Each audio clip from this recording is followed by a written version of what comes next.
In this lecture, we're looking at Stuart England and the changes in religious and political policies during the reign of James I as it flows into the reign of Charles I. And I think for newcomers to this subject, it can always sound a bit boring. Even just the name, Stuart England, usually sounds like something we're not all too familiar with. But as we'll see, this is actually a pretty chaotic and interesting time period.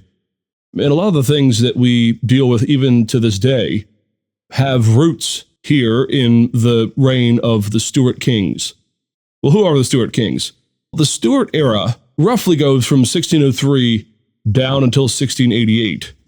In 1688, there was something called the Glorious Revolution, where the king and queen, William and Mary of Orange, the famous William and Mary, come up and take over the throne after James II is more or less kicked out. Now, in some renderings, they continue the Stuart age on for a good bit of time, but in terms of the actual lineage, it's also customary to end it at 1688, when a new dynasty comes up. Well, how do they come to the throne? Well, we have to remind ourselves that Elizabeth I was the last of the Tudors. She died in 1603, still a virgin, still unmarried. In fact, one of her great nicknames is that she is the Virgin Queen. And in modern English, whenever you see, for example, the name Virginia, whether it's the Virginia Trading Company or the state of Virginia, that actually is derived from this nickname for Elizabeth. Virginia, the Virgin Queen, etc. And trying to determine why Elizabeth never married is often a failed quest. She came to the throne at age 25. She was certainly within an age range of the day that would have meant that she could have had a succession. She could have had children had she chosen someone to marry. And there are all kinds of theories as to what happened here. One of the more popular ones is that Elizabeth, having seen the troubles brought upon Mary when she married Philip of Spain, felt that she herself wanted to rule and take the leadership for herself, and she wanted no one to question whether or not she was truly in charge. Another theory is that she was somewhat conflicted sexually. There was a situation not long after Henry's death during Edward VI, where an older man, in fact the man who married Catherine Parr, Henry's last wife, once Henry had died, was, let's just say, a bit too flirtatious. And in fact, the man actually is eventually put on trial and executed, not only for this, but also for some treasonous acts against the Lord Protector during Edward's reign. Elizabeth, still just a young girl, roughly at the age of early puberty, was really put under the hot lights and had to answer all kinds of questions about how she was treated. Some have seen in this some sort of sexual abuse, some sort of trauma that eventually leads Elizabeth to be turned off to marriage. And those are just the two prevailing theories. There are others. The fact is we just simply don't know. She had an idiosyncratic way of looking at the subject, and all throughout her life and her reign, she would hear no conversation about either marriage or, towards the end of her life, who was going to be the successor after she left. Well, as you get into the early 1600s, during the last several years of Elizabeth's reign, there is something that historians call the English succession crisis, which is nothing else than just the problem of who's going to get the throne. And it came down to William Cecil, Lord Burleigh as he is known, Elizabeth's Secretary of State all throughout her reign, who managed to come up with the solution to the problem. The problem with the end of one dynasty is you have to go back in the genealogical charts and determine who has the best claim to the throne. And at times, it's not always clear. Well, William Cecil steps in, and he negotiates with the existing sitting king of Scotland, James. And to just go ahead and tell you the punchline now, it is James who eventually comes to be both king of Scotland and of England, which, by the way, is an indication as to why in textbooks and in all kinds of encyclopedias and dictionaries and things, he is known as James VI and the First. In Scotland, there had been 5 King James before him, so he was King James VI of Scotland. In England, there had not been a King James, so he is King James I. And if you have any Scottish friends and you refer to King James I, if they are good friends, they will tease you and remind you that he is actually King James VI of Scotland. Well, who was he? Well, James is descended in an oblique way to the Tudor dynasty. Henry VIII, the great king who started the English Reformation, had a sister Queen Margaret, who had been married up to the Scottish kingdom. And from Margaret, there had come the famous Mary, Queen of Scots. Now, Mary, Queen of Scots is one of the more peripatetic rulers and leaders of the Catholic movement during this time. We saw her, for example, down in the French regions during the early days of the Huguenots. She was married to a French king and lived for a number of years down there. After his death, she is returned to Scotland, hence the name Mary, Queen of Scots. And when she's returned, she marries a man by the name of Henry Stuart. Henry Stuart is also known as Lord Darnley. Now, it's important to note here, everyone refers to him generally as Darnley, or as Lord Darnley. But that's his title, that's not his name. His name is Henry Stuart. And that is where we get the name, the Stuart dynasty. Darnley, Lord Darnley, is by birth Henry Stuart. Mary and Lord Darnley had a child. They had James. Mary, though, in particular, was a committed Catholic. All throughout her reigns, both when she was in France and now that she was back in Scotland, she wanted nothing to do with the Reformation. She was very much like the early Tudors before Henry VIII, who resisted the changes brought about by the Protestants.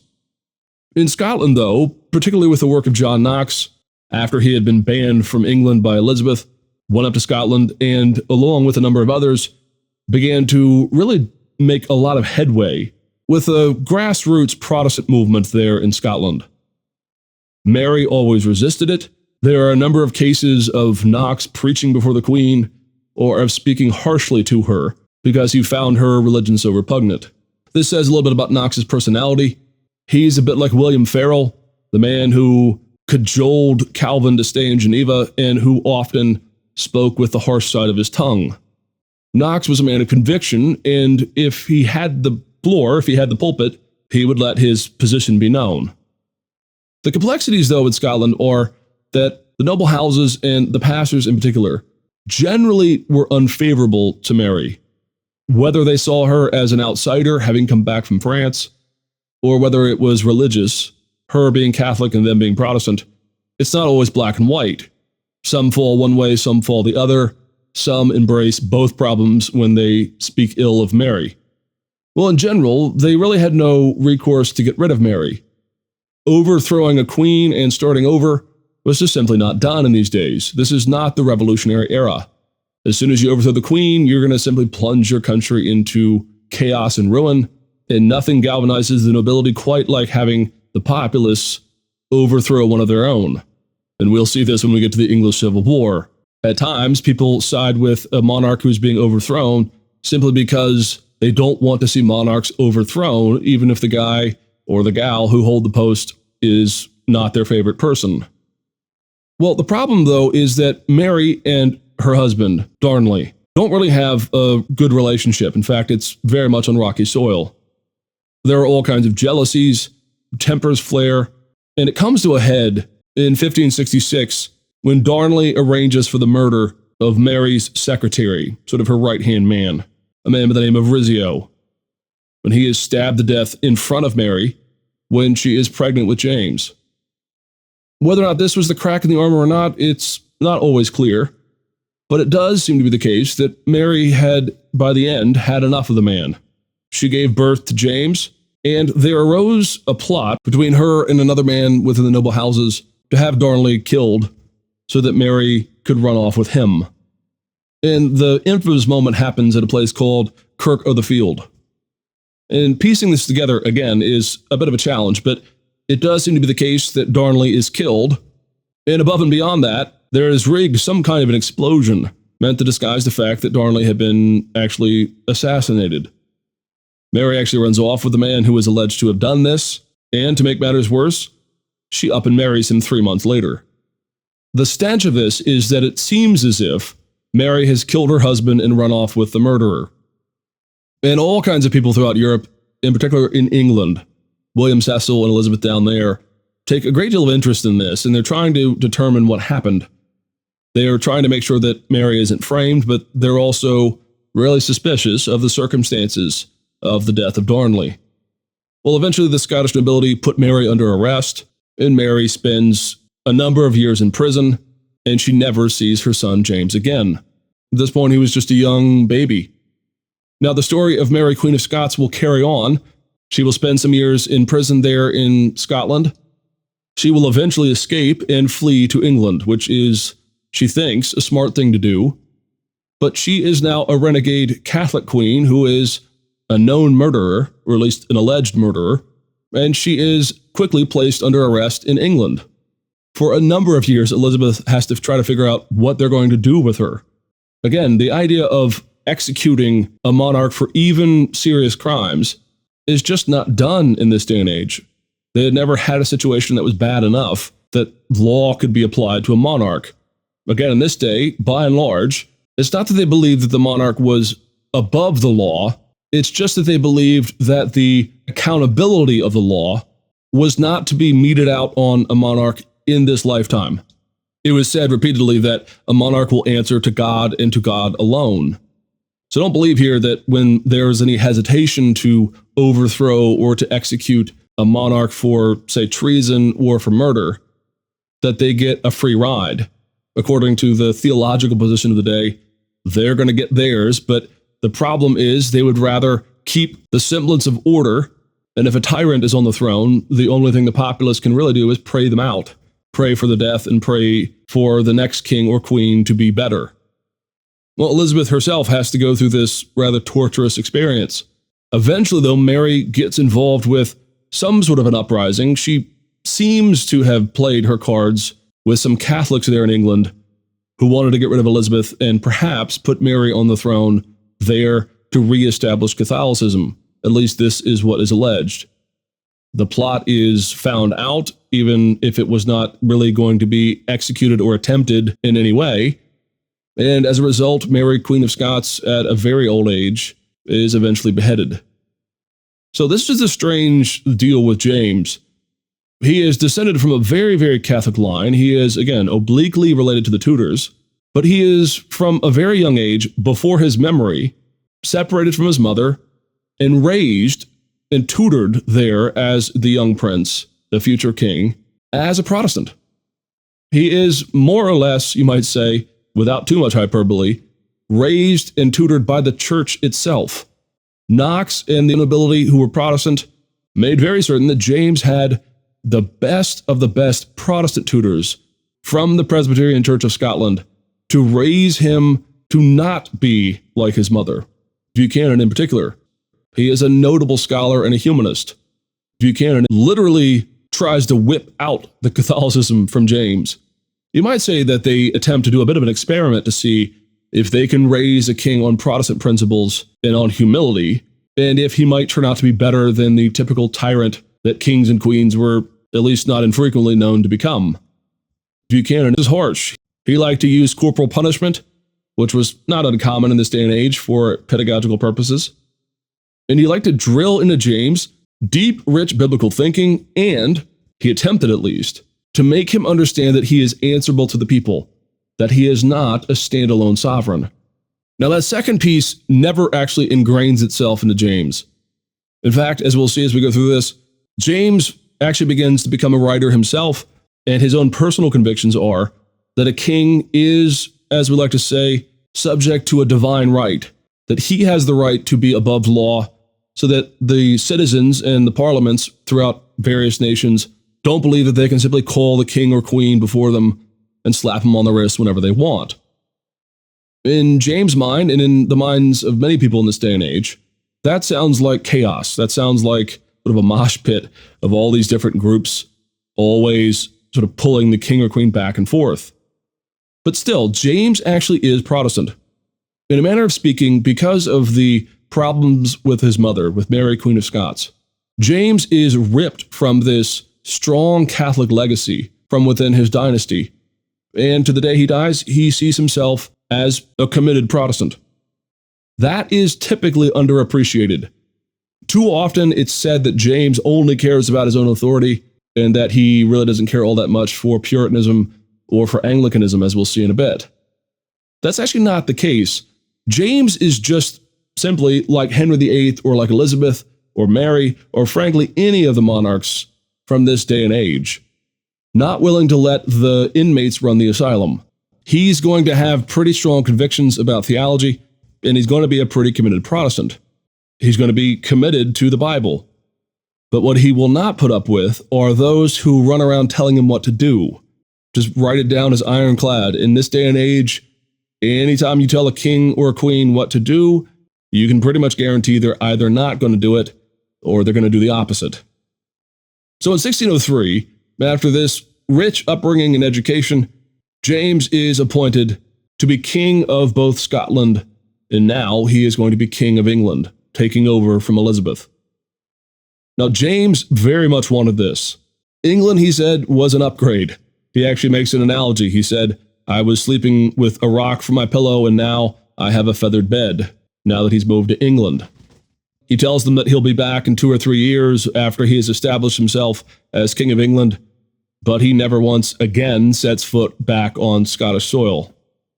The takeover of the English throne, though, by James unites the kingdoms of Scotland and England in a very real way for, honestly, the first time.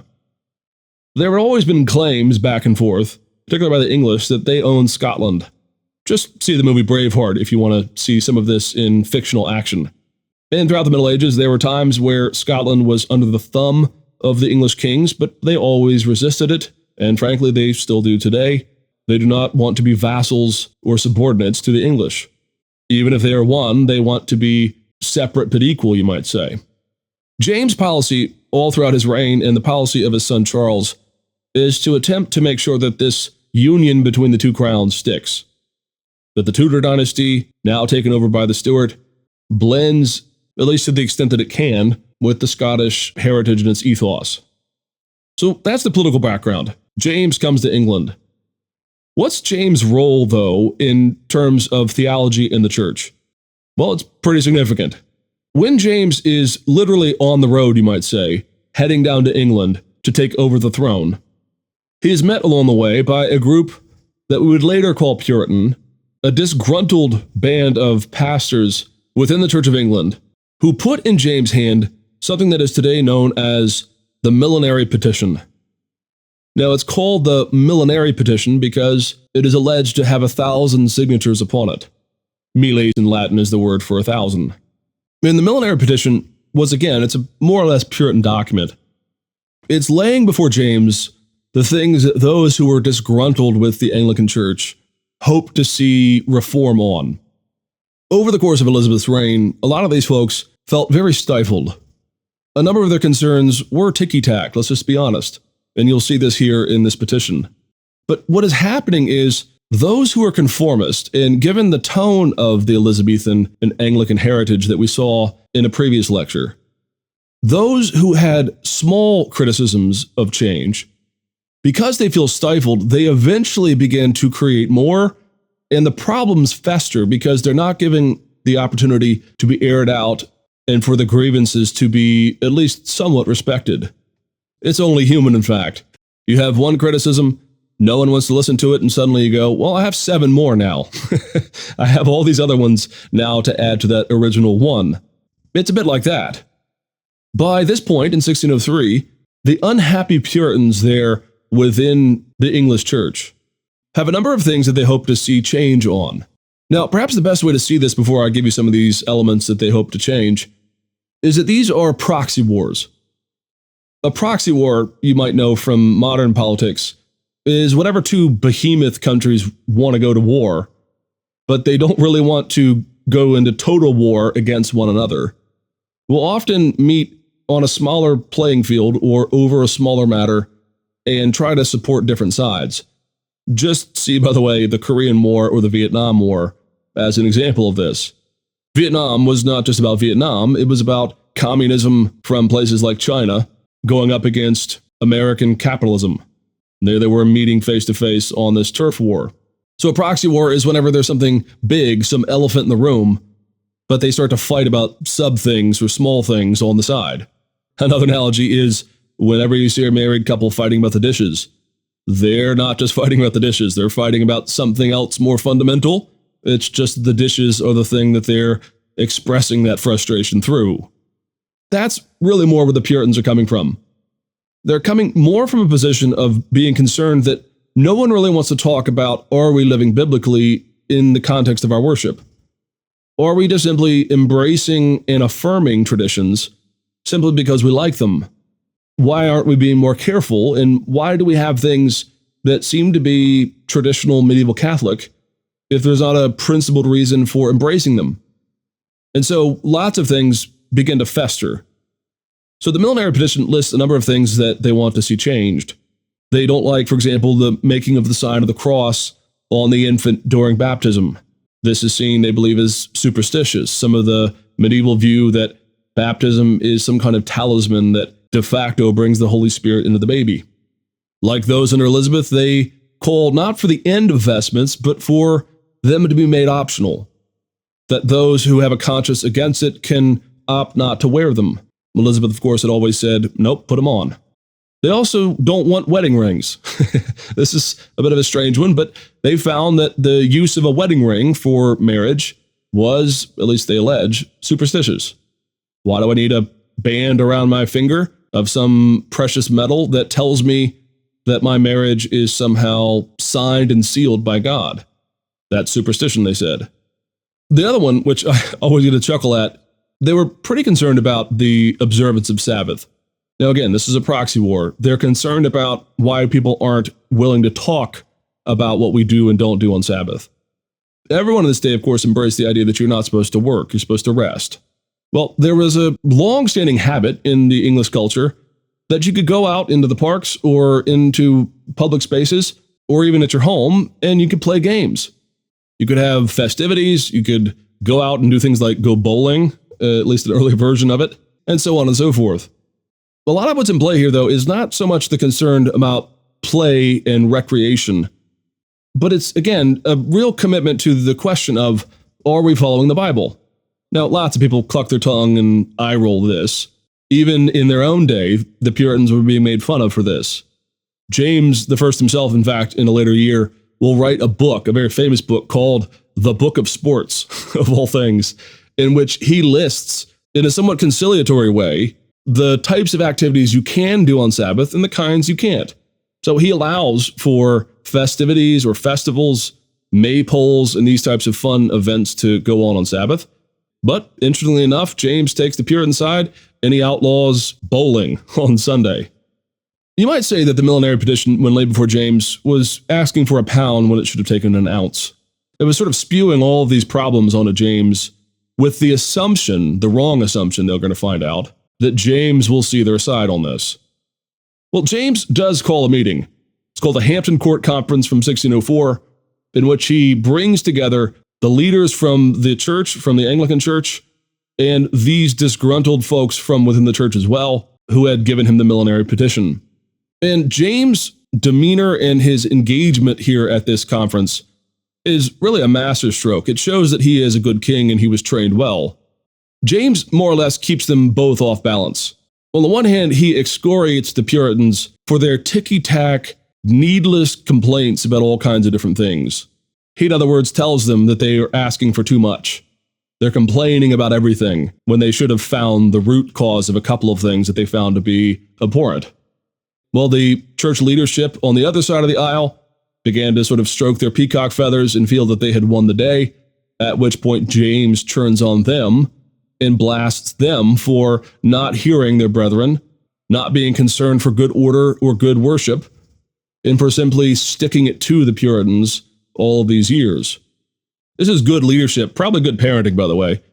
You have two siblings fighting within the same household. Both are probably wrong here. There's not one who is the saintly one and one who is the annoying, complaining one. And so he churns on both of them, but he also affirms both of them in a fundamental way. What James does, though, is, again, a masterstroke. He notices that the Bible in English had not been updated or really given much attention throughout Elizabeth's reign. There had been a translation called the Bishop's Bible, but it was more or less a dusted-up version of an earlier 16th century version of the Bible in English.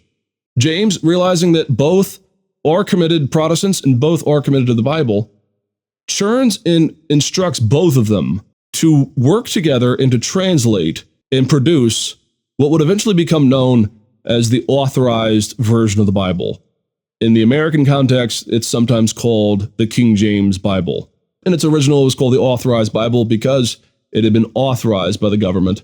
No one called it the King James Bible. Again, this is a masterstroke.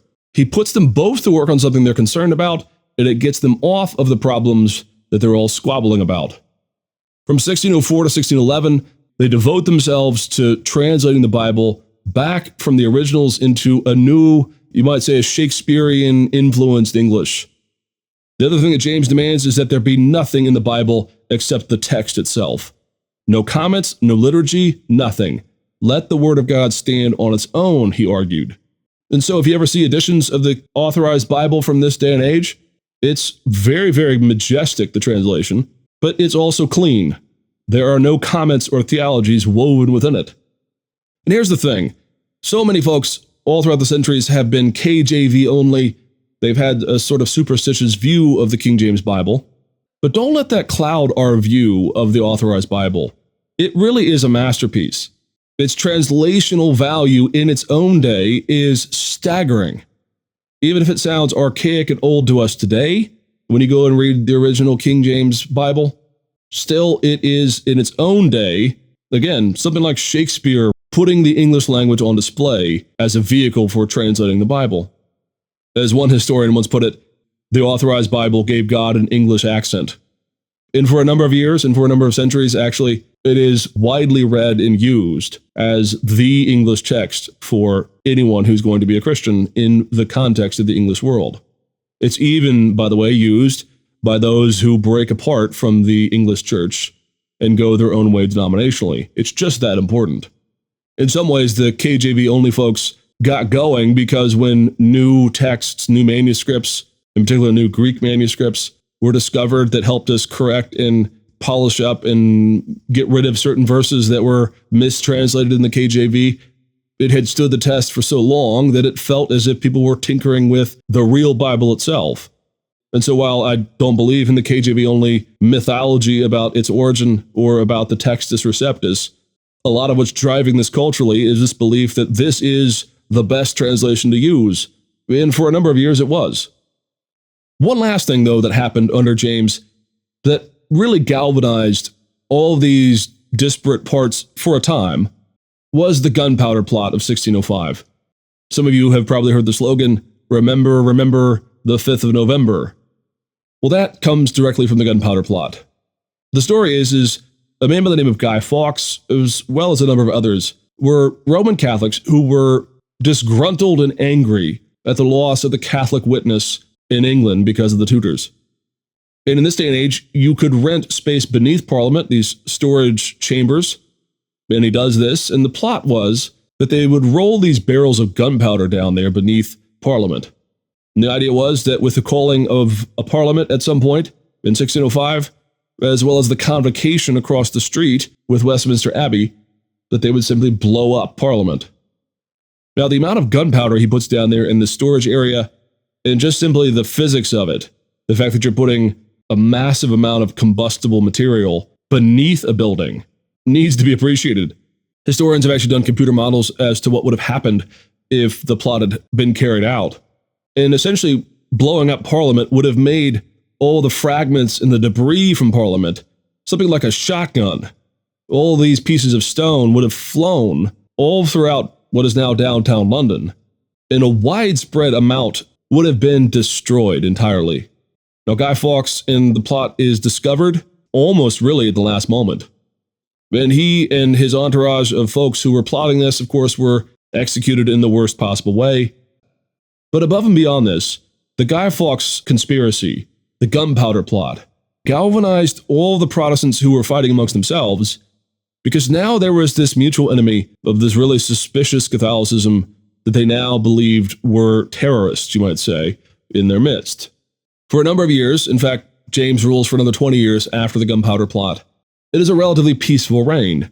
He has the church and those who are squabbling within the church, the leadership, working themselves towards this new translation, and he does a fair amount of back and forth and a balancing act between both sides.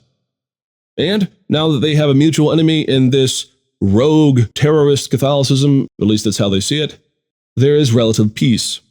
Well, James dies in 1625, and onto the throne comes his son Charles. And if James' rule was a masterstroke of leadership and balance between opposing sides, Charles has, let's just say it, none of his father's charm or his wit.